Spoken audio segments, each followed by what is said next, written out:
Oke, saya ucapkan Assalamualaikum warahmatullahi wabarakatuh. Selamat pagi semuanya, seluruh peserta webinar Pengamat Fest 2020. Selamat datang kembali di sesi webinar kita.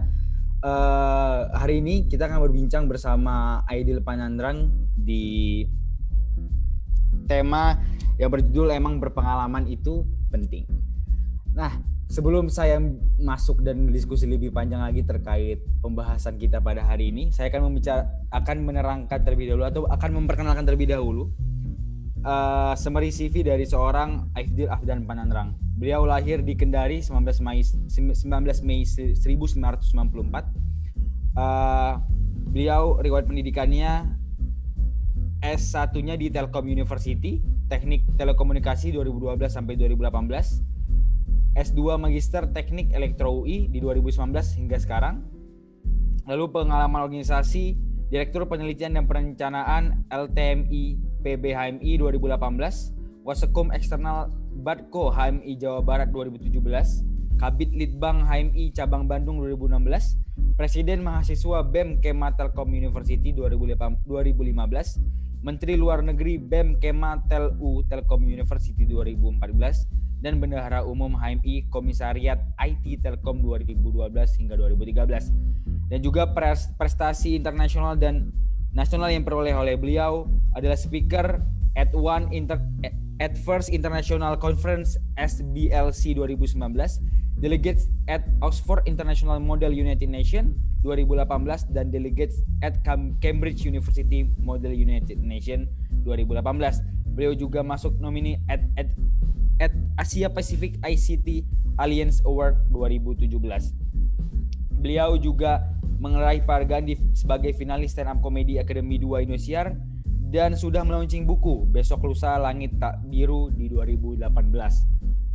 Mungkin itu summary yang bisa saya bacakan, teman-teman semua. Masih sangat banyak sekali sebenarnya yang belum bisa saya bacakan, tapi yang namanya summary juga pasti singkat aja ya.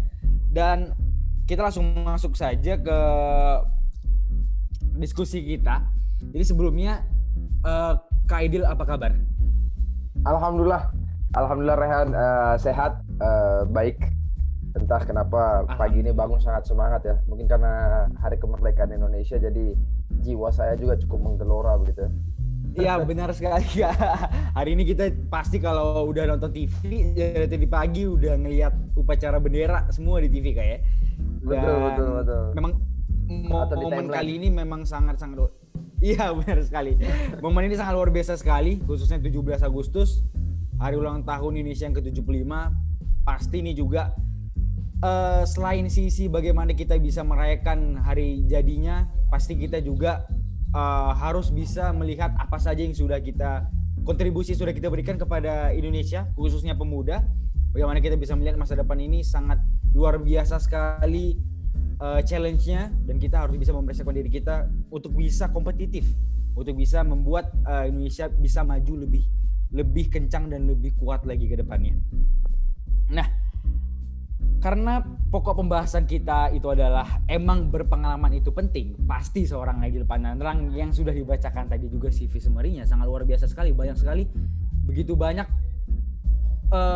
organisasi dan juga pencapaian, dan juga begitu banyak hal-hal dan kegiatan dilakukan oleh seorang Aidil Panandrang. Boleh nggak sih Kak, ini di-sharing sedikit berawal dari mana semua ini? Apa motivasi Kakak untuk bisa mengikuti seluruh organisasi dan kegiatan yang Kakak lakukan? Ya, baik. Terima kasih banyak. Sebelumnya saya ucapkan juga terima kasih banyak buat Rehan dan teman-teman pengamat negeri. Saya rasa ini agenda yang sangat bagus, sangat positif, dan saya sangat berharap kegiatan seperti ini dapat terus dilangsungkan ke depan.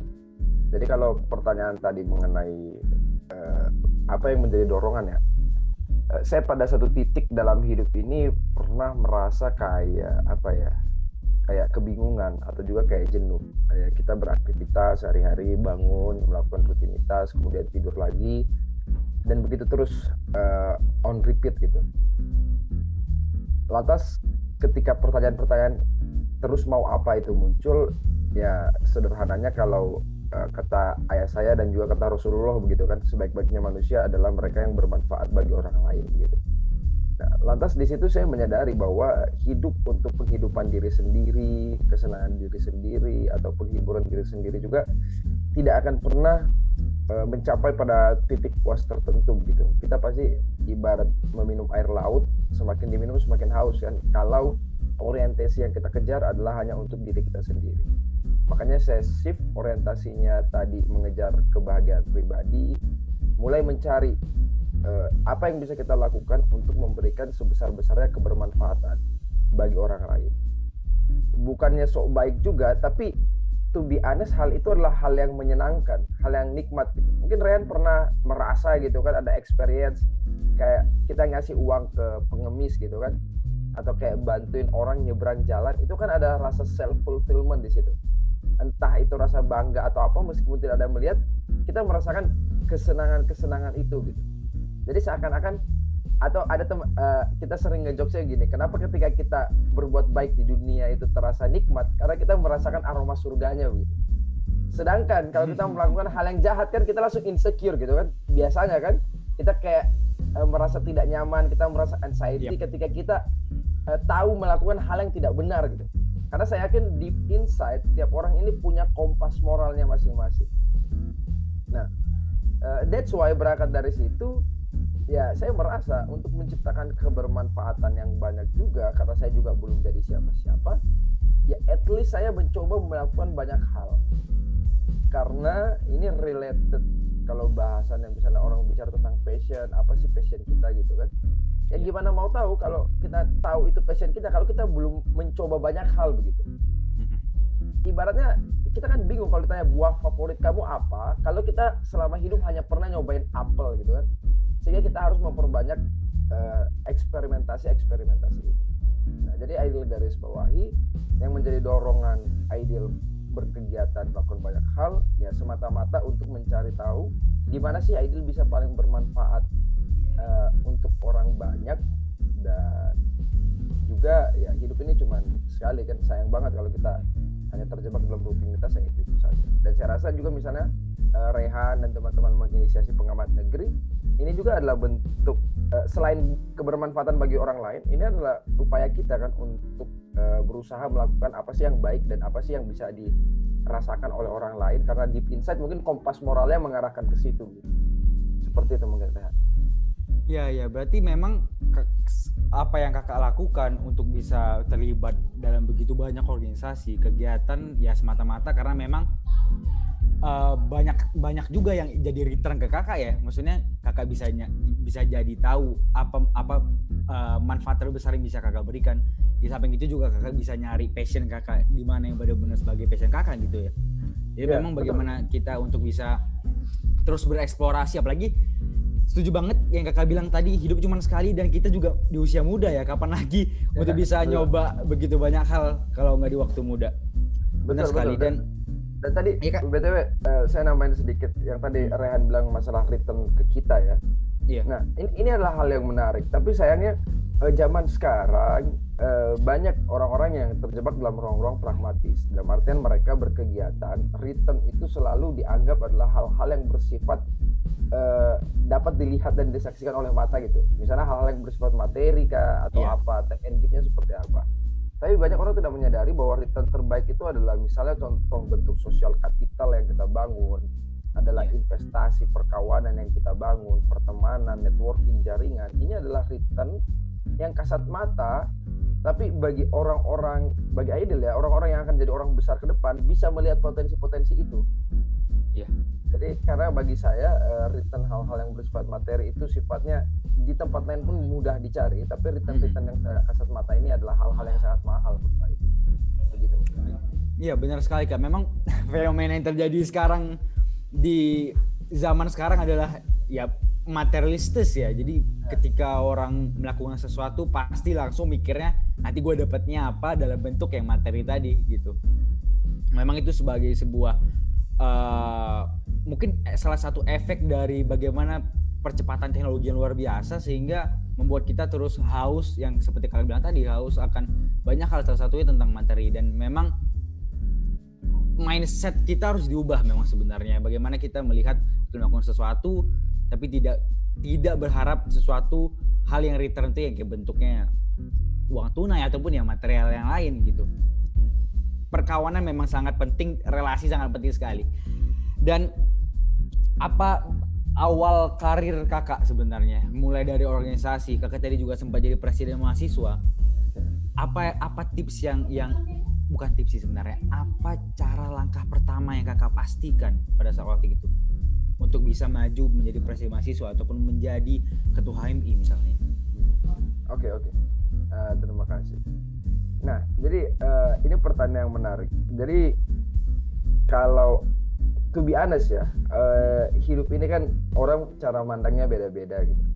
Ada orang yang tipikalnya bilang hidup itu mengalir aja gitu kan. Itu menurut Aidil nggak salah juga. Tapi Aidil adalah tipikal orang yang merencanakan segala sesuatu gitu. Dalam artian Aidil punya roadmap tertentu, year by year, apa yang harus dicapai. Dan kalaupun itu tidak tercapai, paling melesetnya nggak jauh-jauh dari situ biasanya. Nah, sehingga dari tahun 2012, Aidil itu declare bahwa Aidil ini mau jadi Presiden Republik Indonesia tahun 2034. Nah, inspirasinya dari mana? Mungkin saya rekomendasikan teman-teman yang dengar ini juga untuk baca bukunya Stephen R. Covey, Seven Habits of Highly Effective People. Nah, intinya dalam buku itu dijelaskan salah satunya bahwa kalau kita mau produktif dalam hidup, kita harus berorientasi pada tujuan akhir. Jadi kita harus bikin goals yang sangat besar dulu di ending, barulah kita menjalani hidup berorientasi pada tujuan itu. Nah, 2012 saya netapin nih, saya mau jadi Presiden Republik Indonesia tahun 2034. Kalau ada yang nanya kenapa mau jadi Presiden, ya karena bagi saya kebermanfaatan paling besar itu bisa dilakukan dengan power yang sangat besar juga gitu. Sebanyak apapun uang yang kita punya, tapi kalau kita tidak bisa merubah kebijakan atau regulasi, agak susah juga. Mungkin bermanfaat juga, tapi tidak sebesar ketika kita menjadi decision maker itu. Nah, dengan orientasi, saya mau jadi Presiden RI 2034, makanya apapun yang saya lakukan, pertimbangan itu, apakah ini align dengan misi untuk jadi Presiden tahun 2034. Nah, saya masuk kampus tuh, saya merantau, tapi merantaunya tidak sejauh merantaunya Rehan ya. Karena Rehan kan merantaunya ke Jepang kan, kita ini merantaunya beda pulau, masih dalam Indonesia aja kan. Kita merantau, Aidil mendarat dan Aidil langsung mikir, oke, jauh-jauh kuliah apa yang harus dikejar di sini. Saya mutusin saya mau jadi presiden BEM gitu kan, 3 tahun dari sekarang gitu kan. Hari itu 2012 jadi presiden BEM 2015. Saya planning kan, plan saya sederhana, saya harus menanam modal sosial sebesar-besarnya di kampus. Karena berbicara jadi presiden BEM ini berbicara tentang vote, ini berbicara tentang relasi kita sama orang lain. Ya udah, Aidil masuk, Aidil membenamkan diri ke begitu banyak kegiatan organisasi. Nah, ini mungkin ada relevan ya, Aidil kalau nggak salah baca-baca di torang misalnya teman-teman juga kirim kan. Jadi Aidil merasa bahwa untuk jadi produktif itu ibaratnya kalau orang Indonesia ini harus ditenggelamin dulu ke laut, baru dia mau belajar berenang gitu. Nah, jadi Aidil belajar manajemen waktu itu, Aidil sibukin diri Aidil dengan banyak aktivitas, karena Aidil tahu kalau kegiatan di hari itu kosong, pasti akan terbuang ke hal-hal yang tidak produktif gitu. Jadi lebih baik sibuk sekalian. Misalnya contoh, let's say hari random, misalnya hari Rabu malam itu nggak ada kegiatan, agendanya kosong gitu. Pasti it turns out untuk melakukan hal-hal yang sebenarnya nggak penting-penting amat gitu kan. Mencoba mencari celah untuk nonton Netflix atau jalan-jalan atau ke mall gitu kan. Aidil waktu awal kuliah nggak seperti itu. Senin sampai Sabtu time-nya udah keblok semua. Jadi Aidil ikut UKM karate, Aidil ikut UKM band, Aidil masuk himpunan mahasiswa Islam, Aidil jadi asisten bahasa Inggris di kampus, kemudian Aidil juga magang di BEM, kemudian Aidil juga bisnis, belajar wirausaha. Nah, jadi dengan memaksakan Aidil udah terlanjur sibuk seperti itu, jadi ya memang awalnya overwhelmed ya, tapi Aidil rasa itu lebih baik untuk Aidil daripada waktunya kosong. Ya. Jadi kalau orang bilang jadi kakak mempelajari sebuah manajemen waktu itu dengan menyibukkan terlebih dahulu, lalu setelah itu melihat beradaptasi dengan kesibukan itu kayak menyusun betul. Mana yang cocok ya. Betul, tepat sekali. Karena ketika berbicara tentang manajemen waktu bagi Aidil, PR pertamanya bukan bagaimana mengatur waktu, Tapi bagaimana kita membuang hal-hal yang tidak perlu dari jadwal kita gitu. Jangan kita bilang, aduh saya susah nih atur waktu. Sedangkan kalau kita hitung time yang teman-teman spend untuk hal-hal yang tidak penting itu lebih banyak gitu. Let's say untuk ya sebenarnya ini tidak melarang, tapi kalau berlebihan juga ngegame, berlebihan juga Netflix and chill-nya kebanyakan gitu kan, nonton drakor atau nongkrongnya kebanyakan, ya menurut Aidil siapa kita di masa depan tergantung dari runutan aktivitas kita hari ini gitu. Ya. Jadi kalau teman-teman berleha-leha hari ini, ya Aidil rasa, ya tapi tergantung ya, rezeki orang kan beda-beda. Ya. Tapi tidak akan pergi jauh kalau memang dari hari ini tidak dibiasakan untuk sibuk gitu. Dan terakhir mungkin untuk di poin ini ya, sebelum nanti kita lanjut diskus lagi, silakan tanya. Pertanyaan lagi deh. Ada satu satu moto yang kayaknya selalu dipakai sebagai pembenaran orang-orang itu nggak mau produktif di usia muda. Yaitu ketika kita berusaha sibuk, pasti ada yang bilang, masih muda ini gitu kan, atau lu masih muda bros, santai aja gitu kan, jangan serius-serius amat gitu. Ya bagi saya hidup ini sebentar begitu. Maksudnya let's say Rehan sekarang udah kuliah, pasti kalau diingat-ingat kayaknya nggak berasa, kayaknya baru kemarin deh Rehan lulus SMP gitu kan, atau nggak berasa juga kayaknya kemarin kita baru kayak galau, aduh lanjut kuliah di mana gitu. Nggak berasa kayaknya baru 1-2 hari atau minggu kemarin gitu. Tapi ternyata sudah lewat 1-2 tahun kan. Yeah. Nah, jadi kalau orientasinya itu selalu membenarkan segala sesuatu yang tidak produktif dengan alasan kita masih muda, ya kalian ingat-ingat aja kata-kata saya, nggak berasa kalian tiba-tiba udah di deathbed gitu kan, atau tiba-tiba udah tua aja. Dan kalian ingat ke belakang, oh ternyata cepat banget hidup ini ya. Ya jadi faktanya seperti itu, hidup ini cepat. Oke, kita masih muda, jangan dijadikan sebagai alasan untuk malas-malasan, tapi jadikanlah kita masih muda itu sebagai penguat untuk kita banyak berkegiatan. Begitu mungkin Ren. Oke, jadi sebenarnya poinnya bagaimana kita seharusnya menjadi pemuda itu mempunyai banyak opportunity sehingga kita bisa memanfaatkan itu kayak dengan tubuh yang masih bugar sehat seharusnya, dan juga masih begitu banyak hal yang bisa dilakukan, masih bertenaga juga. Pasti juga dengan perkembangan globalisasi ini pasti anak muda juga pasti lebih banyak tahu karena lebih banyak juga mengenal teknologi. Saya setuju dengan narasi bahwasanya memang kita tidak boleh terlalu santai dengan hidup, soalnya apalagi di zaman sekarang dengan teknologi yang sangat luar biasa, percepatan informasi yang sangat luar biasa. Kalau kita nggak catching up dengan itu, kita takutnya tertinggal kayak, bener ya? Betul. Nah dan gimana Kak? Enggak mau lanjut. Enggak, saya udah tadi Kakak aja. Enggak, ini enggak tahu ya. Ini kita ngobrol santai aja ya. Maksudnya semoga apa yang kita bicarakan ini enggak sengaja juga menjawab pertanyaan-pertanyaan yang ada kan. Jadi gini. Aduh, sampai lupa tadi mau ngomong apa ya. biasa kan ada sesuatu yang kayak ada di ujung kepala gitu. Kita udah mau ngomongin tapi tiba-tiba hilang aja. Iya, tiba-tiba hilang. Aidil udah nemu. Nah, oke. Tadi Rehan menyinggung tentang masalah teknologi informasi ya. Nah, jadi menurut Aidil begini. Hidup di zaman ini, di era disrupsi ini, challenge-nya itu adalah insecurity dan anxiety yang meningkat jauh lebih cepat daripada zaman dulu. Kenapa? Misalnya begini, zaman dulu ketika belum ada sosmed dan lain-lain, kita sebagai individu, sebagai anak muda misalnya, paling pembandingnya itu kalau bukan sama anak tetangga, sama orang yang muncul di TV gitu kan. Iya kan? Lihat tuh anaknya Tante Mirna kan, itu dia udah masuk sini, udah kerja ini, udah kerja itu kan. Lihat tuh anaknya Pak Anton gitu kan, misalnya udah kerja ini. Atau sama orang yang muncul di TV gitu kan. Sederhana sekali, kalau pembandingnya bukan yang mirip-mirip, sama orang-orang yang memang sangat jauh gitu kan. Nah, sehingga opsi atau pilihan hidup itu jauh lebih sederhana gitu kan. Mau jadi seperti siapa. Nah, zaman sekarang itu jadi lebih sulit karena kenapa? Kita bisa ngintip hidup orang siapapun dari layar handphone kita gitu. Ya. Sehingga kita ngelihat di sosmed sedikit kan, enak banget ya hidup jadi kayak dia ya. Kayaknya seru deh kalau kita buka kafe gitu. Itu dia kayaknya hidupnya makan enak terus misalnya. Kayaknya asiknya dia jadi vlogger ya, keliling dunia mulu gitu kan. Dibayarin lagi, kayaknya seru banget jadi dia. Jadi kita jadi punya etalase perbandingan kehidupan orang lain di handphone kita yang membuat kita semakin bingung akan pilihan-pilihan hidup begitu. Jadi tidak heran kalau zaman sekarang topik-topik kayak quarter life crisis atau insecurity atau kita selalu bingung, aduh saya mau jadi apa.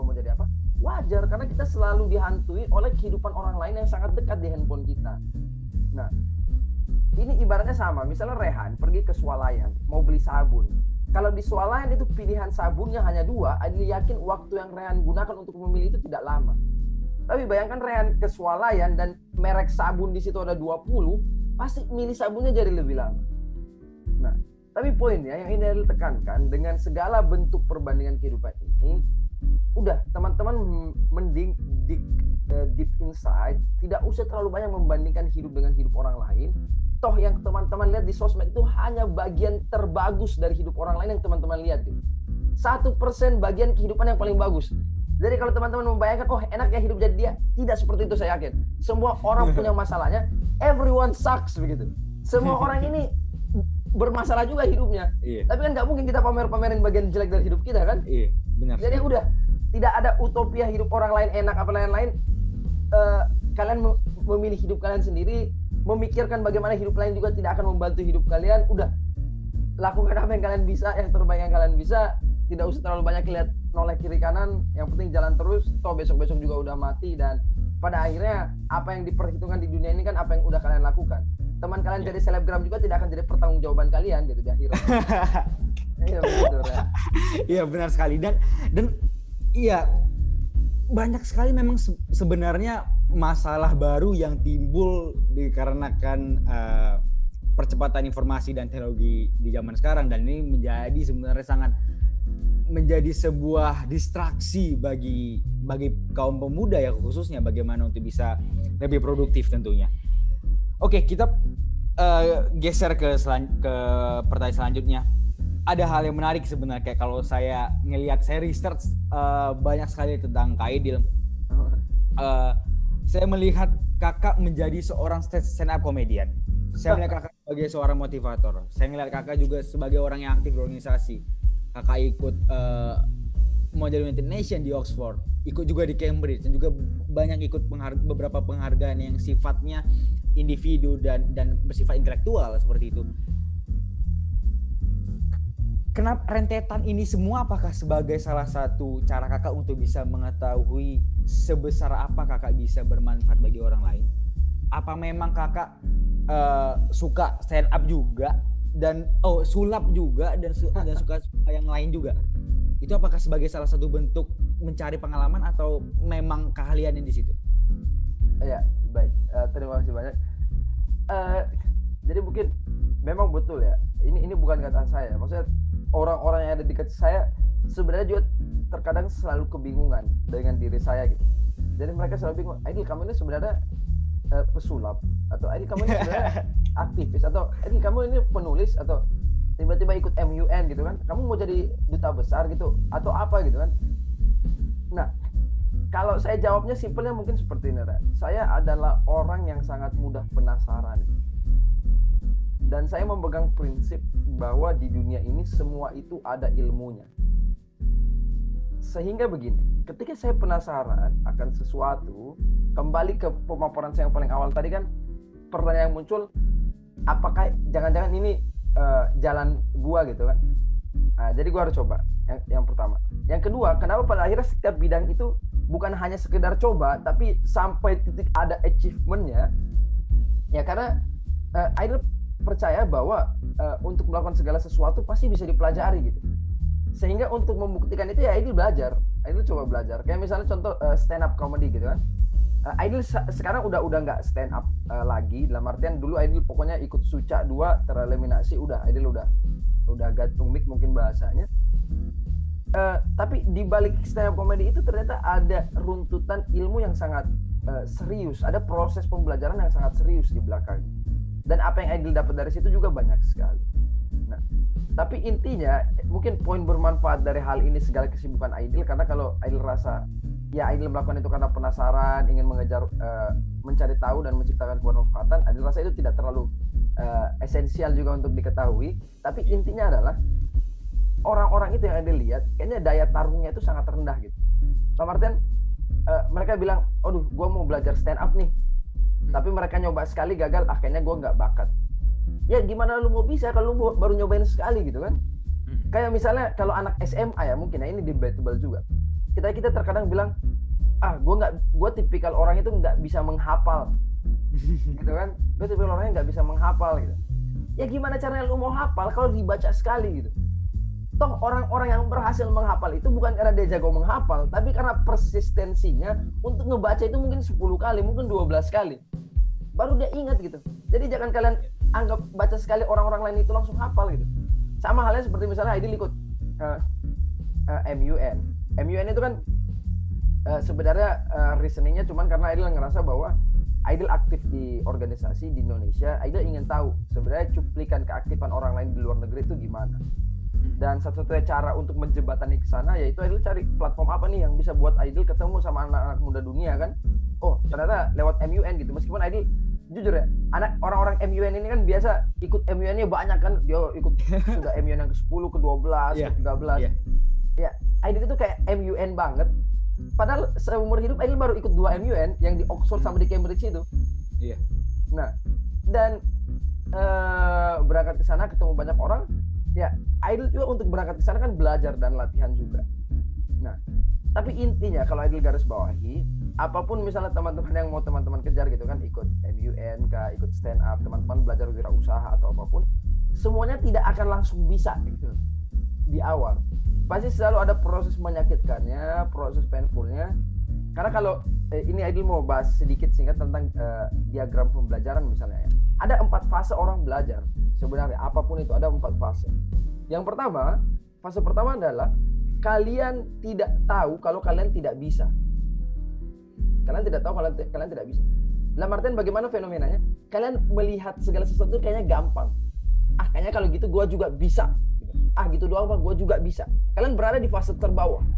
Ketika kalian nyobain, misalnya ngeliat orang main skateboard, gitu juga gue bisa. Kalian nyobain main skateboard, tahu ternyata susah kan? Nah, akhirnya kalian masuk fase kedua, yaitu kalian tahu kalau kalian tidak bisa. Karena begitu, setelah kalian coba, baru kalian tahu di mana sulitnya, di mana tantangannya, dan lain sebagainya. Kalau kalian konsisten di situ, kalian latihan terus, masuklah kalian ke tahapan ketiga, bahwa kalian tahu kalau kalian bisa. Kalian menguasai hal tersebut karena proses panjang itu. Tapi banyaknya orang menyerah di fase kedua tadi ketika mereka tahu kalau mereka tidak bisa. Nah, fase ketiga tadi tahu kalau mereka bisa, dan akhirnya nanti mereka semua orang kalau sudah ahli akan masuk ke fase keempat. Mereka tidak tahu kalau mereka bisa.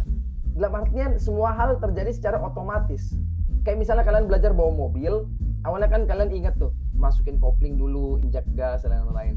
Ketika kalian sudah mahir naik mobil, itu kan otomatis gitu kan. Kalian nggak betul-betul ngapalin lepas kopling, injak gas, nginjak rem, kan itu sudah otomatis. Jadi kalau Aidil mau garis bawain poin ini, kenapa lantas Aidil mencoba banyak hal, terjun di banyak hal? Satu memang karena Aidil ingin mencoba, penasaran. Yang kedua karena memang Aidil bertanya, jangan-jangan ini memang jalan gua. Dan kemudian yang ketiga ya sekedar pembuktian bahwa semuanya itu bisa dipelajari. Begitu. Okay.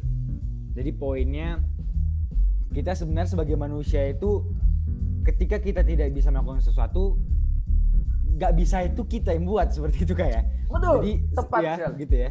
Jadi pembatasan semua atas apa yang mau kita raih itu sebenarnya datangnya dari kita pribadi. Kalau asal kita percaya kalau itu bisa, insya Allah pasti bisa.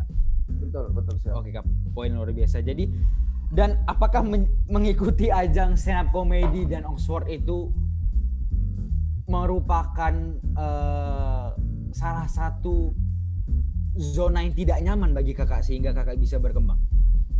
Oke. Kalau menurut Aidil gini, Aidil tidak merasa tidak nyaman.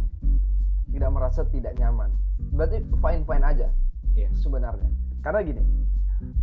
Nah, jadi orang hidup zaman sekarang itu menurut Aidil tidak realistis. Kita selalu berorientasi mengejar kenyamanan juga kan. Tapi selalu ada juga klise keluar dari zona nyaman. Tapi kan ini abstrak. Kita kan masih bingung apa sih maksudnya gitu kan, keluar dari zona nyaman gitu. Bukannya kalau kita udah bagus di situ ya harus ditingkatkan di situ dong. Jangan ditinggalin. Nah, jadi kalau menurut filsuf zaman dulu itu sebenarnya yang harus kita kejar itu adalah eudaimonia. Eudaimonia ini adalah bahasa para filsuf yang mengatakan kita menikmati hidup itu baik dan buruknya gitu. dalam artian kita tidak lagi sulit, kita lagi senang, kita harus menerima itu sebagai sebuah kenyataan hidup. Dan ketika kita bisa menikmati itu, itulah namanya eudaimonia. Eudaimonia ini adalah konsep yang berusaha menggantikan terminologi kebahagiaan. Zaman sekarang kan seakan-akan kalau kita kerja atau kita kuliah nih Senin sampai Jumat, kayak kita merasa batinnya menderita untuk mengejar Sabtu dan Minggu yang menyenangkan kan. Lantas kita mengatakan bahwa kita bahagia di weekend gitu. I hate Monday gitu kan, biasa ada gerakan gitu kan. Nah, ya menurut Aidil itu akan menjadi beban mental yang sangat berat gitu. Jadi menurut Aidil apapun aktivitasnya, kayak tadi Aidil mencoba belajar stand up, belajar apa, ya Aidil sih enjoy aja, menikmati aja. Karena di kamus Aidil itu tidak ada fase dalam hidup itu di mana kita sedih aja dan senang aja gitu. Aidil melihat itu semua part of life. Dari Aidil berstand up, Aidil ikut MUN, Aidil belajar. Ya bagi Aidil itulah kehidupan gitu. Jadi tidak bisa dipisah-pisahkan. Jadi jawabannya nyaman atau tidak nyaman, ya Aidil sih menikmati aja semua proses. Nikmati saja ya. Berarti memang semua hal yang kita lakukan di dunia ini, pertama kita memang nggak bisa sekali untuk bisa bilang kita terus pingin ada di zona yang tidak nyaman ataupun zona yang nyaman ya, karena memang sangat abstrak sekali ya. Benar yang kakak bilang tadi, pada saat kita udah tiba di suatu saat yang memang zonanya udah pas, ya kenapa nggak berkembang di situ gitu. Itu poin yang luar biasa, dan mungkin bisa menjawab beberapa pertanyaan dari teman-teman kita mengenai zona nyaman ataupun ya keluar zona nyaman segala macam, kan banyak banget diomongin sama anak muda sekarang. Langsung main lagunya 420. Oke Kak. Nah, dan untuk manajemen waktu dan pembagian fokus, karena begitu banyak hal yang kakak lakukan, ini kakak tadi juga sempat highlight bagaimana kakak untuk bisa beradaptasi dengan seluruh kesibukan kakak dan bisa belajar banyak sekali tentang manajemen waktu adalah menenggelamkan kakak dengan segala banyak kesibukan. Apakah kakak kewalahan pada saat itu? Ya, terima kasih. Nah, jadi kewalahan iya. Dalam artian dalam sehari-hari, Aidil yakin ketika kita berusaha untuk mendorong pada titik maksimal, kita pasti overwhelmed. Tapi bagi Aidil, kewalahan bukanlah kata yang bagi Aidil berkonotasi negatif. Bahkan kalau Aidil terkadang tidak kewalahan, Aidil terkadang bertanya gitu, aduh, kayaknya ada yang salah nih. Atau kok gua nggak kewalahan gitu. Jadi dia menjadi parameter produktivitas Aidil menurut Aidil pribadi gitu. Sehingga kalau Aidil beraktivitas kayaknya masih santai-santai aja, masih aman, tidak merasa ada adrenalin rush yang ngedorong gitu, Aidil ngerasa something missing gitu. Yep. Jadi kalau kamu tanya apakah kakak kewalahan, iya saya kewalahan, tapi saya menjadikan kewalahan itu sebagai parameter yang baik sebenarnya. Kayak gitu. Kita penuh dengan banyak aktivitas. Jadi karena kakak mungkin saking produktif dan saking kakak ingin menjaga produktivitas itu, kewalahan itu bisa menjadi sebuah parameter bagi kakak ya untuk bisa, wah gua hari ini udah ngapain aja nih gitu ya. Dan mungkin kakak ngerasanya kalau belum kewalahan kayaknya belum pol, sehari itu belum 100% keluar gitu kayak. Iya betul. Dan apakah pasti seluruh manusia sesibuk apapun dan sebanyak apapun kegiatan pasti yang memerlukan namanya hiburan ataupun ya jalan-jalan ataupun banyak hal lain. Apa yang bisa dilakukan oleh seorang Aidil Panandra pada saat ingin mencari atau ingin refreshing sebentar? Apa yang kakak lakukan dan sebanyak apa kuantitasnya? Di sini saya punya ukulele. Oh jadi kakak main ukulele ceritanya? Salah satunya saya ngeband dari SMP sebenarnya. Oke. Saya ngeband tapi belakangan lagi belajar main ukulele, penasaran aja kan. Terus ya saya suka nonton juga. Dalam artinya begini, tadi kalau dibilang saking produktif sebenarnya tidak juga. Tapi mungkin yang bisa saya lakukan adalah menempatkan aktivitas yang tepat di waktu yang tepat. Begitu. Jadi saya nongkrong juga, ke mall juga, ngopi juga. Jadi tidak semenyeramkan yang terlihat begitu. Tapi mungkin bagi Aidil salah satu poin yang penting untuk hiburan itu tetap terjaga yaitu dengan menjaga circle yang baik. Maksud Aidil lagi nih, nongkrong, pergi jalan-jalan yang menyenangkan itu pun bisa jadi berfaedah ketika orang yang kita ajak nongkrong itu punya mindset atau pemikiran yang bagus gitu. Yap. Jadi misalnya malam minggu nih kita pergi ngopi kan, ya ngopi kan semua orang ngopi. Tapi pertanyaan selanjutnya apa yang dibahas ketika kita ngopi kan? Iya. Nah, apakah kita ngomongin gebetan, kita ngomongin cewek gitu kan, atau ngomongin siapa? Kalau lagi nggak jalan sama gebetan kan? Apa kita ngomongin film terbaru atau apa terbaru? Ya, sehingga derajat hiburan itu menurut Idol juga ada level-levelnya. Apakah dia hiburan yang kosong atau hiburan yang bermanfaat gitu? Iya. Jadi kalau misalnya Idol nongkrong sama teman-teman Idol organisasi, kita sambil ngopi kita bahas Indonesia nih.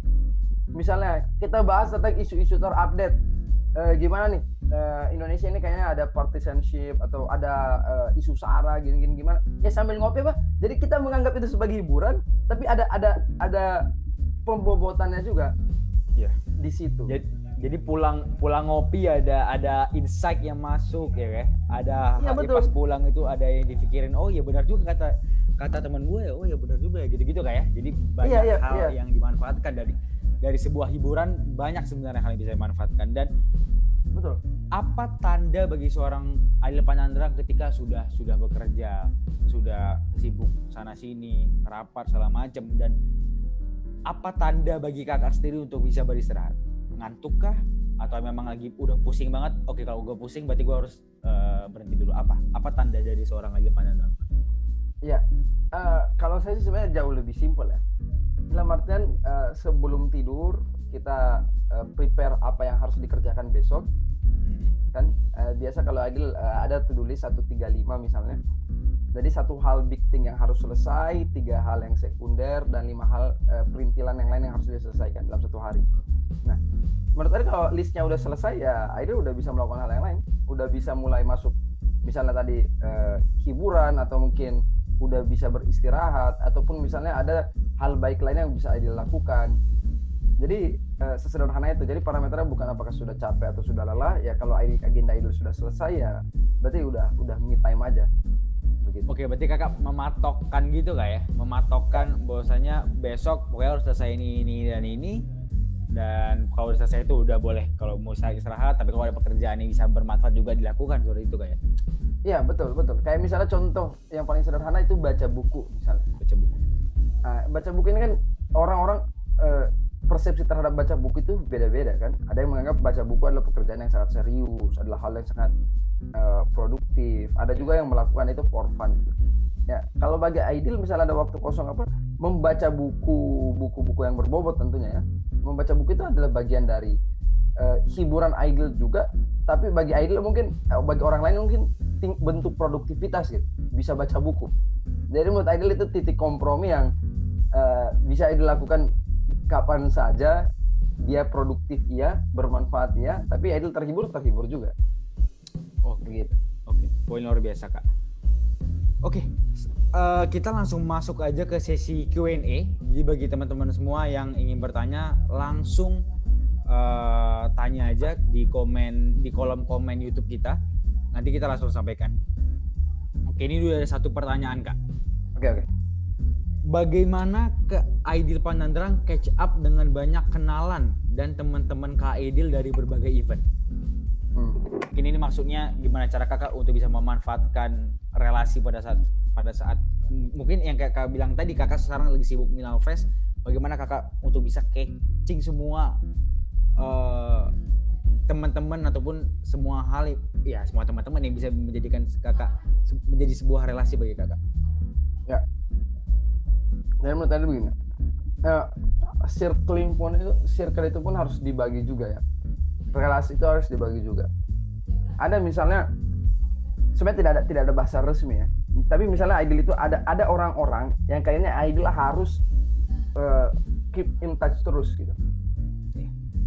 In a weekly basis. Nggak ada orang, kalau Idol sih nggak ada orang yang harus ketemu daily basis ya, tapi in a weekly basis. Jadi misalnya ini berupa teman-teman dekat Idol, circle Idol yang Idol rasa berjuangnya bareng udah dari lama gitu kan. Kemudian para mentor. Nah, para mentor ini tidak harus satu, tapi Aidil punya beberapa mentor yang Aidil anggap mentor gitu kan. Nggak tahu mereka yang anggap Aidil adik menti atau enggak, tapi pokoknya mereka adalah orang yang Aidil look up to gitu. Nah, mentor ini juga harus dalam beberapa jenis gitu. Dalam artian ada mentor kita yang mungkin dia ngajarin kita bisnis, ada mentor kita dalam berorganisasi, ada mentor kita dalam dunia profesional gitu. Nah, menurut Aidil orang-orang ini adalah orang yang harus Aidil keep in touch rutin gitu, minimal seminggu sekali gitu. Kalaupun nggak ada apa, nggak ada kabar, ya Aidil WA aja, Assalamualaikum warahmatullahi wabarakatuh, apa kabar bang, semoga sehat-sehat selalu, kapan nih bang Aidil bisa menghadap lagi gitu, silaturahim dan lain-lain. Sekedar gitu, sekedar say hi aja. Nah, itu tier A-nya mungkin ya, grade A ini circle yang harus Aidil jaga. Nah, yang kedua mungkin orang-orang yang ibaratnya Aidil rasa Aidil akan keep in touch dengan mereka ketika memang Aidil sudah merawat yang sudah selesai dengan urusan circle utama tadi. Nah, jadi ini adalah orang-orang yang potensial, yang kayaknya bagus, potensial, tapi Aidil belum merasa kayak Aidil harus kayak yang agresif untuk nanya kabar atau apa gimana lain sebagainya. Nah, termasuk tadi di kelompok yang paling pertama itu ada mentor Aidil, terutama juga adik-adik menti. Nah, yang Aidil harus maintenance juga progresnya. Maintenance progresnya itu bukan kayak serius gimana ya, nanya kabar aja gimana. Katanya minggu kemarin, minggu ini kamu mau coba jualan ini gimana? Udah jalan belum? Atau apa? Kamu kemarin katanya mau baca buku ini udah sampai halaman berapa? Gimana? Lancar nggak? Gitu kan? Atau sekedar nanya-nanya kayak gitu. Nah, yang terakhir ini ya relasi-relasi baru yang ibaratnya ada, alhamdulillah, nggak ada juga nggak apa-apa gitu sebenarnya. Bukannya bilang dia nggak penting, ya mungkin penting, tapi derajat pentingnya mungkin belum seperti apa begitu kan. Tapi semua ini akan berjalan, mungkin dari yang circle paling luar karena apa gimana semakin masuk ke dalam, lantas baru semakin masuk ke dalam. Karena bagi Aidil kita harus berkawan dengan sebanyak-banyaknya orang, belajar dengan sebanyak-banyaknya orang, tapi harus memilah juga yang mana harus kita spend time with dan mana yang memang tidak begitu, bukan tidak begitu perlu ya, yang kayaknya tidak terlalu prioritas dulu. Iya, tapi semuanya itu bisa berputar. Iya, begitu sekali Kak. Oke, itu poin sangat luar biasa. Mungkin nanti tadi kepada teman yang bertanya, insya Allah sudah bisa terjawab semua pertanyaannya. Kita lanjut ke pertanyaan kedua. Di tengah wabah pandemi ini, apa yang Kak Aidil Panandrang lakukan agar tetap produktif? Dan bagaimana cara Kak Aidil untuk memotivasi diri setiap hari? Ya. Ini mungkin sangat relevan sekali ya, soalnya ini mungkin sangat dirasakan oleh banyak orang tentunya. Betul. Okay. Bagaimana tetap produktif dan bagaimana tetap produktif yang pertama, dan yang kedua cara kakak untuk bisa memotivasi setiap harinya, memotivasi diri setiap harinya. Oke. Aidil jawab dari poin yang kedua dulu. Tapi dengan hal yang menurut Aidil sangat fundamental ya. Sekarang begini teman-teman. Dalam hidup ini Aidil membagi hal itu dalam dua hal. Satu adalah hal-hal yang bisa kita pengaruhi, dan di circle lain adalah hal-hal yang tidak bisa kita pengaruhi. Begitu. Berfokus saja sama hal yang bisa kita pengaruhi, tidak usah pusing sama hal-hal yang tidak bisa kita pengaruhi. Contoh misalnya gitu. Teman-teman mau ke sekolah atau mau ke kampus, terus teman-teman terjebak macet. Begitu kan? Itu kan tiba-tiba ada beban mental yang sangat berat kan. Aduh gimana nih, gue nanti pasti dimarahin. Anjir gimana ini, gue telat. Aduh anjir ini padahal gue ujian. Iya kan? Dan itu menyita energi kan. Ya. Nah tapi teman-teman harus aware juga, harus sadar bahwa bentuk-bentuk pemikiran itu sama sekali tidak membantu atau sama sekali tidak merubah apapun. Teman-teman mau galau, teman-teman mau tertekan di situ titik itu juga tidak akan membuat macetnya lebih lancar. Jadi itu beban mental yang tidak perlu. Jadi kalau kalian pernah panik atau besok-besok anxiety akan sesuatu, tanyakan kepada diri teman-teman. Ada nggak sesuatu yang bisa gue lakuin untuk ngerubah ini? Kalau jawabannya iya, ya lakuin aja.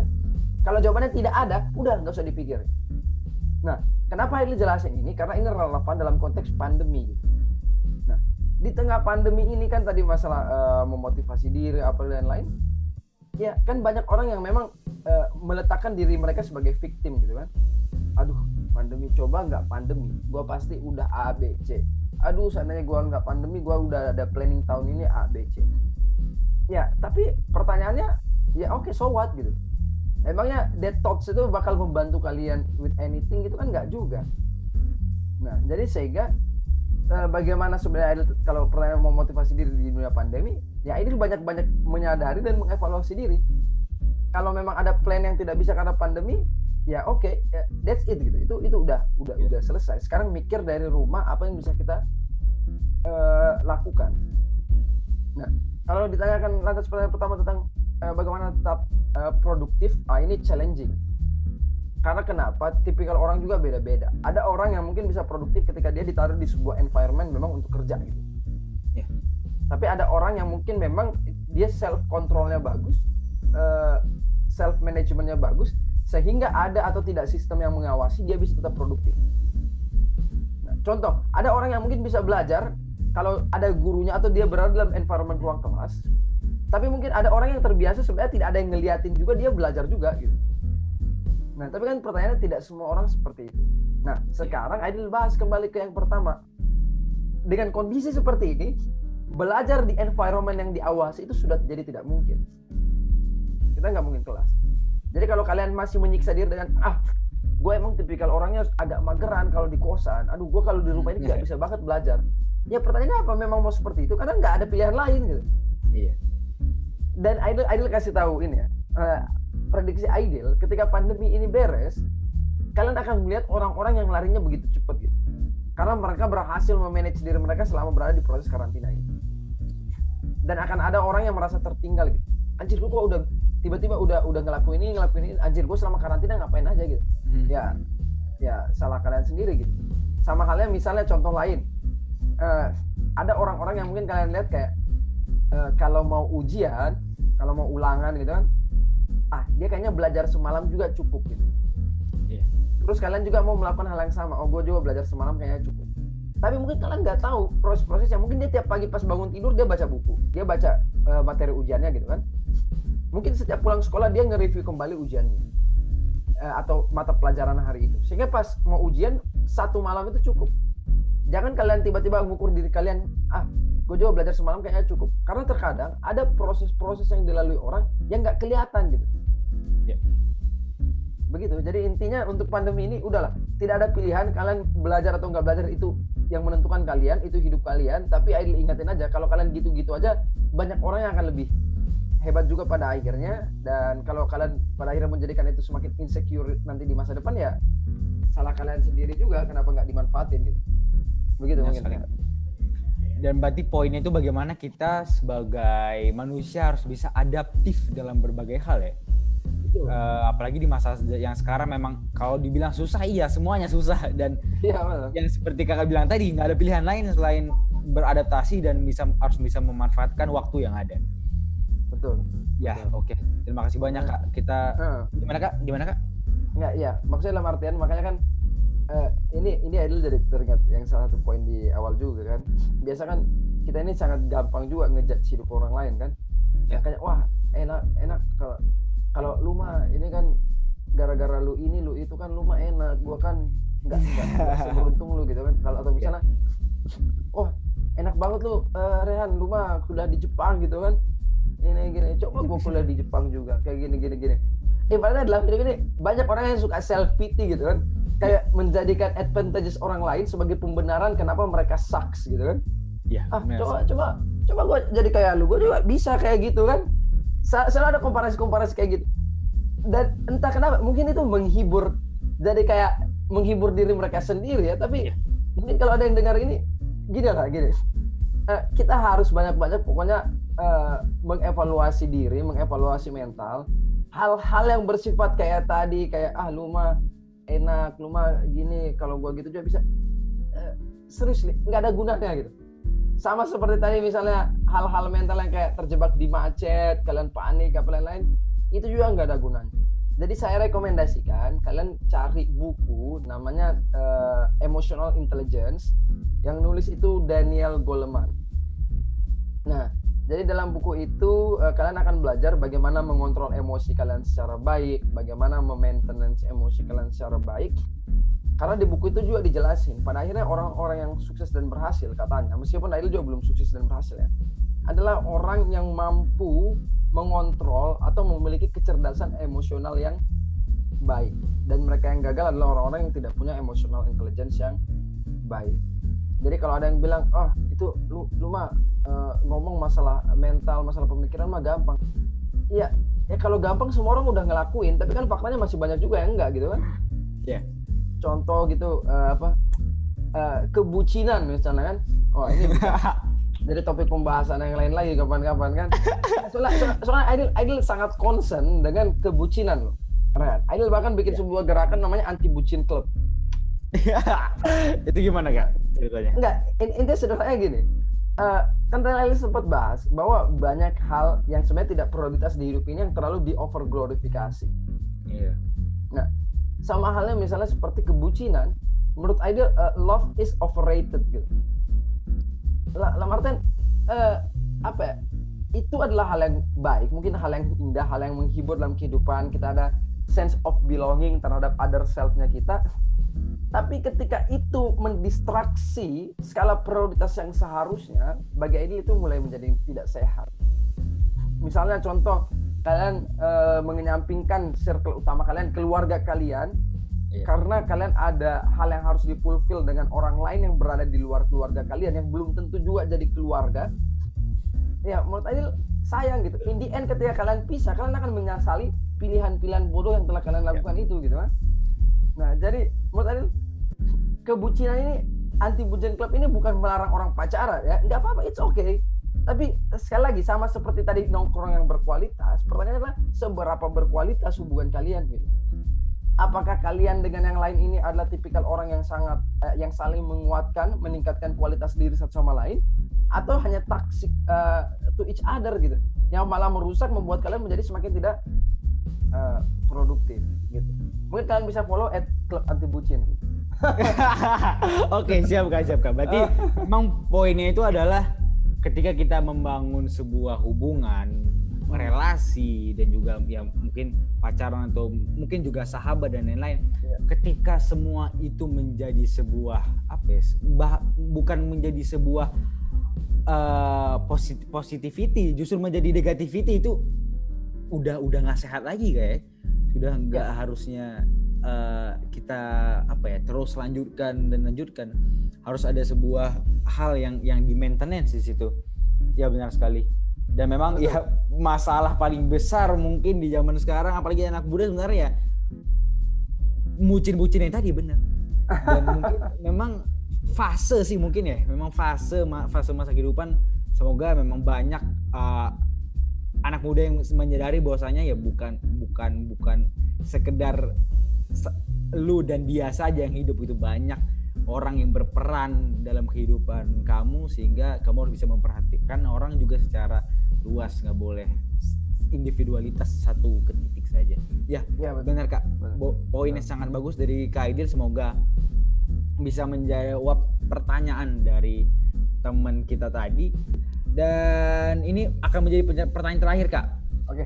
Izin bertanya, ketika saya ingin mengikuti organisasi agar saya mendapat pengalaman baru, kemudian saya sering ragu dan tidak percaya diri, kemudian sering overthinking, bagaimana solusinya Kak? Keraguan berarti ini. Iya. Ya betul. Jadi begini ya, mungkin satu hal yang menarik dari keraguan adalah dia tidak pernah terjawab sampai kita melakukan hal tersebut. Ini mungkin hal yang sangat sederhana ya. Ibaratnya saya ragu nih, bisa nggak ya? Ya keraguan-raguan kalian itu terjawab kalau kalian nyobain gitu. Dan opportunity itu hilang 100% ketika kalian tidak nyobain. Jadi ya as simple as that menurut Aidil. Jadi ketika kalian melakukan sesuatu, yang harus kalian pahami adalah yang tahu real value dari kalian ya diri kalian dan Tuhan yang Maha Kuasa mungkin ya. Jadi kalau pertanyaan bisa nggak, mampu nggak, ya sudah kalian masuk aja di situ. Karena bagi Aidil, justru kalau kalian ragu misalnya, oh masuk di situ orangnya bagus-bagus gitu kan, gue kayaknya nggak bisa deh. Ya menurut Aidil harus ditwist, harus dirubah. Kalau kalian masuk di situ, syukur-syukur kalian bisa jadi kayak mereka gitu. Karena kan kualitas orang itu tergantung kualitas pergaulannya juga kan. Ya, Sama seperti halnya misalnya kalian ngeliat ada kelompok orang yang kayaknya hobi-hobi baca buku gitu kan. Kalian jangan jadi kayak self depreciate dengan masa gue kayaknya nggak bisa gaul di situ deh, soalnya orang-orangnya pada rajin baca buku. Justru kalian coba paksa masuk diri kalian di situ, bergaul di situ. Syukur-syukur kalau kalian ketularan semangat untuk baca buku. Nah, jadi intinya poinnya adalah terhadap keraguan-raguan untuk gabung sebuah organisasi, bisa atau enggak. Kalau pertanyaan bisa atau enggak itu gampang banget jawabannya. Ya kalian coba aja daftar. Kalian coba aja masuk. Kalian survive nggak di situ? Kalau survive berarti Indian kalian akan nemu jawabannya. Oh ternyata gue bisa gitu. Meskipun dulu gue kira gue nggak bisa. Sama kayak Idol gitu. Nah Martin, apakah Idol dulu berpikiran bisa masuk TV gara-gara stand up comedy gitu kan? Padahal itu sama sekali dunia yang Idol nggak pernah tahu gitu kan. Idol fasenya awal masuk komunitas stand up, Idol ngelihat anjir ini orang kok lucu-lucu banget ya. Ya kan? Karena to be honest ya, yang membuat salah satu dorongan paling kuat kalau di breakdown lagi Idol masuk stand up comedy itu karena Idol itu kalau di tongkrongan anak-anak UKM band ini yang teman-teman Idol ngeband itu, Idol ini tipikal orang yang paling garing gitu. Biasa nggak nih di tongkrongan gitu kan ada yang kayak ngelucu orang-orang tawa gitu kan, terus orang lain ngelucu orang lain ketawa gitu. Pas giliran gue ngomong giliran orangnya langsung kayak hening. Apaan sih Dil? ya kayak gitu kayak ngancurin tongkrongan gitu kan. Anjir ini aduh nggak bisa. Ini harus berubah kan. Udah, dan ketidaktahuan hari itu masih zaman Twitter kan. Ada Twitter stand up Indo Bandung gitu kan. Idol kayak, "Bang, saya mau gabung gimana caranya?" gitu. Udah datang aja, ikutan aja nongkrong sama anak-anak. Idol masuk dan ini clear banget bahwa Idol tidak bisa at that point gitu. Maksudnya orang lain lucu, Idol nggak lucu. Nah sekarang pertanyaannya tinggal mindset kita. Apakah kita fix mindset ataukah kita growth mindset? Fix mindset itu adalah orang yang melihat keadaan dan mengatakan, oh iya saya nggak bisa dan tidak ada potensi untuk berubah gitu kan. Kalau growth mindset masuk di semua komunitas atau organisasi, melihat orang lain yang bisa, terus muncul optimisme. Gua harus bisa juga dengan cara gua belajar di situ. Jadi saran Idol terakhir menggarisbawahi, kalau itu organisasi kamu merasa layak tidak layak, mampu atau tidak mampu, udah it's not a question. Kamu masuk aja, bergaul aja. Kalau kamu masuk lantas ngerasa oh iya bener tuh kan yang lain hebat-hebat, gua gini-gini aja. Ya menurut Idol itu tidak menjadi alasan untuk lantas kalian keluar atau tidak layak di situ. Ya kalian belajar dari circle pergaulan itu sampai pada akhirnya nanti kalian bisa juga. Mungkin begitu ya. Berarti harus berani untuk bisa mengambil sebuah langkah gitu ya, kayak untuk bisa mengetahui bisa atau enggaknya gitu kayak. Betul, dan tebal muka aja sedikit gitu. Iya, benar sekali. Nggak, udah pokoknya pasti akan ada environment di mana kalian tidak belong di awalnya. Iya. Dan kalian jangan berharap orang yang akan memantaskan kalian. Semua ya tergantung kalian gitu. Benar udah sekali. Kalian betah aja, duduk tinggal di situ, tahan aja gitu. So ini aja kalau kalian merasa ada yang omongin kalian di belakang atau apa, udah stick around aja. Nanti lama-lama akan kebangun sendiri. Iya, benar sekali. Karena pada akhirnya kita pasti bisa beradaptasi kalau kita mau, gak ya? Iya, betul. Ya. Betul. Oke. Mungkin itu menjadi pertanyaan penutup juga bagi sesi kali ini. Sangat tidak terasa banyak sekali insight yang kita dapatkan dari seorang Aidil Panjandran dan banyak sekali sudah diskusi pertanyaan yang kita sampaikan dan kita bahas di sini. Luar biasa sekali. Saya ucapkan terima kasih kepada Kak Aidil Panjandran yang sudah bersedia bergabung bersama kami di sesi webinar Pengamat Fest. Dan semoga teman-teman semua juga bisa mengambil begitu banyak pelajaran. Dan jangan lupa di follow Instagramnya Kak Aidil Panjandran di @aidil panjandran untuk bisa mengetahui begitu banyak kegiatan dilakukan oleh Kak Aidil Panjandran. Sekarang lagi sibuk Milal Fest kan nggak ya, kalau salah kayak tadi? Ya, sudah selesai. Dan selain follow Instagram saya, kalian follow juga akun @dariskrg dari sekarang. Dari Aidil berdua sama CEO Bukalapak yang sekarang. Kita lagi initiate sebuah social movement untuk meningkatkan produktivitas anak muda juga. Tapi lagi hiatus dulu, nanti bulan depan baru diaktifin lagi. Mantap. Ini bisa menjadi sebuah solusi juga nih bagi teman-teman semua yang pengen mencari tahu gimana sih sebenarnya produktif itu untuk bisa menjadi orang yang produktif itu gimana. bisa aja nanti langsung di follow yang Kak Ili bilang tadi biar bisa mengetahui langkah-langkah selanjutnya dan bisa mengetahui kegiatan-kegiatan apa yang dilakukan. Oke Kak, sebelum kita berpamit undur diri, kita lakuin sesi foto dulu. Oke. Jadi nanti sudah ada LO kita yang akan mengambil foto. Ya. Oke, 1, 2, 3. Oke. Terima kasih banyak Kak Idil. Makasih juga ya buat Rehan, sukses selalu teman-teman pengamat negeri. Pokoknya keep doing what you doing, good job. Pokoknya semangat terus. Kalau ada apa-apa pokoknya keep in touch aja, kontak-kontak aja. Siap Kak, siap sekali. Ditunggu nanti Kak kita bekerja sama lagi dan saya harap nanti kalau saya udah main ke Jakarta, insya Allah bisa ketemu sama Kak Idil, bisa ngobrol banyak sekali. Iya. Aman. Oke Kak, terima kasih Kak. Terima kasih semuanya. Assalamualaikum. Iya, pamit. Salam.